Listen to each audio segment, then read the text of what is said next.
Hello everyone. In this video, we're going to be taking a look at an article from The Sun that was published on September 28th that I got a kick out of. Because just look at the title. How he'd have wanted to go. Notorious Playboy Maurizio Zanfanti, 63, who slept with 6,000 women, dies while having sex with tourist 23. The mayor of Rimini said the town has lost a legend of the night. Now, this is by Tariq Tahir, and this was published on the 28th of September. Now, this guy, the reason why I'm doing this is because this guy, his life, his legacy, it pisses off the soy boys and the feminists. The soy boys because they could never be him. They could never get women like he does. The feminists, it's, you know, because he would never sleep with the likes of them with their purple hair and rolls and, you know, just poor personal hygiene, lack of landscaping, if you catch my drift, you know, things like that. I mean, when you grow out your armpit hair and dye it purple, you know, a guy like him ain't gonna fuck you. A soy boy will fuck you because they'll stick their dick in about anything at that point. You know, they're so desperate. But yeah, so the reason, like I said, I'm doing this is because this guy, I mean, you got to give him credit. Playboy made his mark on the world, and at 63, still getting it on with young women. A legendary Italian playboy has died at age 63 while having sex with a 23-year-old tourist. Maurizio Zanfanti, dubbed the Romeo of Rimini, slept with more than 6,000 women after becoming famous as a nightclub promoter in the beachside city in the 1970s. I'm sure he's a legend, because as we read on, you're going to see that the women that he was betting, he definitely left an impression with them. I'd love to see what his funeral's going to look like. Because I'm sure the women that he was sleeping with even back then in the early days, all right, I'm sure more than a few of them are looking good today. It's going to be a bunch of, like, you know, hot women in little black dresses with the town who are saluting him as a legend. I mean, look at these women. The woman on the left and right. Gorgeous women. And he probably betted both of them. He probably fucked the shit out of them. And the soy boys are jealous. The feminists are too. Because they ain't getting to be with him. I mean, look at these women. I mean, the one in the back, you know, that's why she's kind of in the back. This one, on the left, she really wants him. But the one on the right, yeah. I mean, you know, he probably got her before the one on the left. He was entertaining a tourist from Romania in the back of a car on Tuesday night when he suffered a fatal heart attack. He's still getting it on and even doing it like a teenager in the backseat of a car. The shocked woman called paramedics but he could not be revived. Local media said it was the way the man once called Italy's most successful lover would have wanted to go. So wait a minute, someone replaced him at that? I mean, 6,000 women. What's the new record holder at? Now I'm curious. What the hell's the new record holder at? I want to know. Inquiring minds do. Come on. Zanzi died after doing what he did best, loving women. No, he died while doing what he loved to do best, loving women. Resto del Carlino, a Bologna newspaper, reported. Slept with, you know, they're saying, caption 6,000. I mean, look at him back in the day. He's got the hairy man meat hanging out with his leather jacket. I mean, that was cool shit back in the day. For like Europe, for like Italy. Zanfanti began work persuading women tourists to come into a nightclub called Blow Up. He boasted he would sleep with 200 women in a season. I mean, you know, look at this guy. This is a man's man. This is an Italian alpha male. The mayor of Rimini said Italy had lost a legend of the night. Zanfanti started his illustrious career at age 17 in 1972 while working for a nightclub called Blow Up. His job was to chat to mainly German and Scandinavian tourists in the street and persuade them to come inside.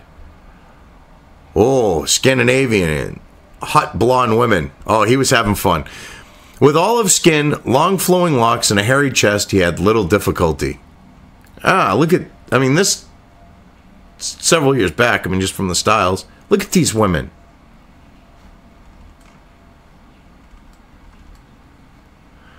I mean, look at him. 1980s. He was, you know, like what Austin Powers really wished he was. I mean, look at this. Man meat hanging out, his leather jacket. He's got the gold chains. I mean, this guy is rocking his shit back in the day.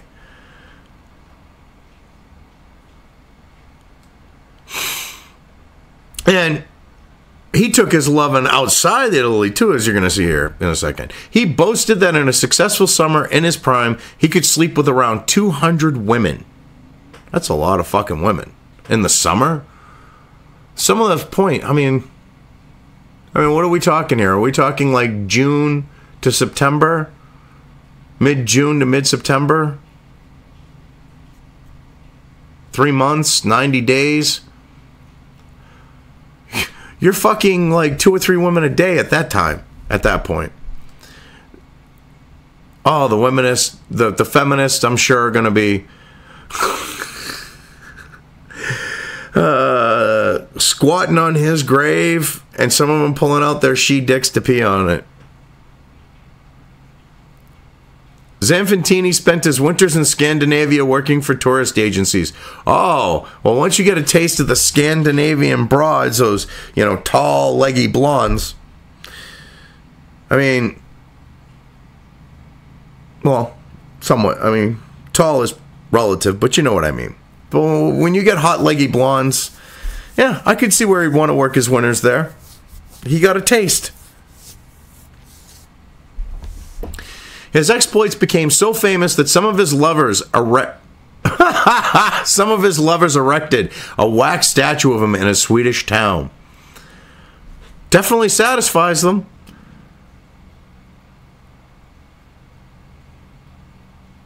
Zanfanti has also become the subject of media profiles, and in 1986, Italian newspaper L'Espresso named Zanfanti Italy's most successful lover.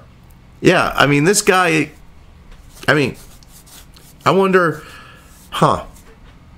so what's Gene Simmons at? Did this guy die with more on his tally than Simmons? I think he did. He's more of a ladies' man than Simmons. That's got to burn Simmons' ass. He claimed to have once, well, before we do that, just to say on the fact of like what I said with his funeral before we go any further. I mean, you got women erecting wax statues of him. There aren't going to be women in short little dresses. And then we're going to see in a second what I'm talking about on the fact that you're going to have this, you know, backed up with it. He claimed to have once seduced a French journalist who was interviewing him. Damn. He pulled a Vinny Chase. Well, actually, he pulled a Vinny Chase before it was a Vinny Chase. And Vinny Chase fucked it up a couple times in that last season before he actually got to sleep with her. And then he divorced her in the opening of the movie. I mean, this guy didn't even go that far. Didn't want to marry him. He just fucked her. 2 years ago, he was a guest of honor at Rimini nightclub. At a Rimini nightclub, when a group of Swedish women who had visited in the 1980s flew in for a reunion. To put it nicely, he fucked all of them, left a very lasting impression, to the point of where they're like going on with their lives. They can't get him out of his head. They've probably, you know, been married, maybe divorced, had some kids, shit like that, and they're still coming back to see what this guy's up to, hoping that they'll get to fuck him again. In his final interview with German newspaper Bild in 2014, he announced his retirement and said, "At 59, I'm getting too old for it." Yeah, well, when you've slept with 6,000 women You'd think that would keep you young. Well, at least he went out doing what he loved to do. Fucking young women. Oh, God. The Italian feminists must be like celebrating. They must be like waiting for him to be put in the ground. So like I said, they can pop squats and the trans feminists can fucking pull out their shiwis and fucking piss all over the grave. I mean, this is a man's man. This is what, and I'm not condoning what, what he did on the note of like 6,000 women. I mean, I don't look at numbers as equating where you are on the totem pole as a man. I'm looking at the fact that this guy is an alpha.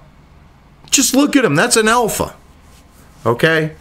Had any woman he wanted. I mean, the left hates this, okay? Because the feminists, they can't have it. They want it, but they can't have it. And the soy boys, they want to be it, but they never could or can. They will never get to that level. They will never be like this man. And I figured, I got a kick out of this. I thought it was funny when you're seeing at the end how you've got the Swedish women erecting a wax statue, which I'm going to guess is probably anatomically correct, knowing them how he pleased them, like he did for them to do that. And then you've got Swedish women flying in that he fucked the shit out of, just to see what he's like today and hope to fuck him again. So, take off my hat, bring it to my heart, give this guy a moment of silence type of thing.